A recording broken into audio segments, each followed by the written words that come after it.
అందరికీ నమస్కారం. నా పేరు లేహ్యశ్రీ. అందరికీ నమస్కారం. నా పేరు సాయి నేచర్. అక్క ఈరోజు ఏం పండుగ?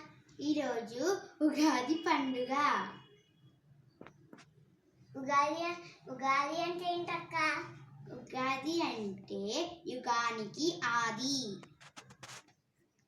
ఉగాది రోజు అందరూ పొద్దున్నే లేచి ఇంటిని అలంకరించుకొని తలస్నానం చేసి దేవుడి దగ్గర పూజ చేసి ఉగాది పచ్చడిని నైవేద్యంగా పెడతారు. అక్క ఉగాది పచ్చడి ఎట్లా చేస్తాడు?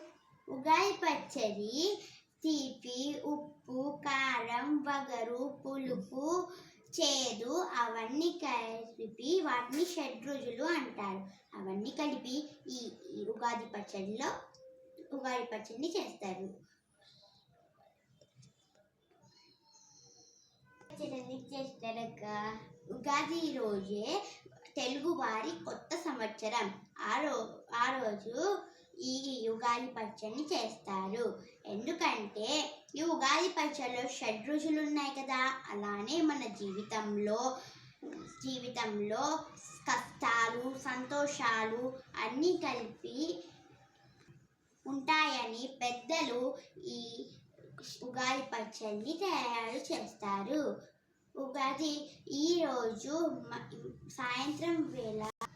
ఈరోజు ఉగాది పచ్చడి వాళ్ళ మిత్రులకు బంధువులకు పంచి గడుపుతారు. ఈరోజు సాయంత్రం వేళ గుడికి వెళ్ళి పంచాంగ శ్రవణంని వినటం వల్ల ఈ సంవత్సరం మొత్తం మంచిగా ఉంటుందని నమ్మకం. అలాని గుడికి వెళ్ళేటప్పుడు మాస్క్ పెట్టుకోకుండా వెళ్ళకండి. మాస్క్ పెట్టుకొని వెళ్ళండి. ఇంకా సోషల్ డిస్టెన్స్ని మెయింటైన్ చేయండి. అందరికీ ఉగాది శుభాకాంక్షలు. ధన్యవాదాలు.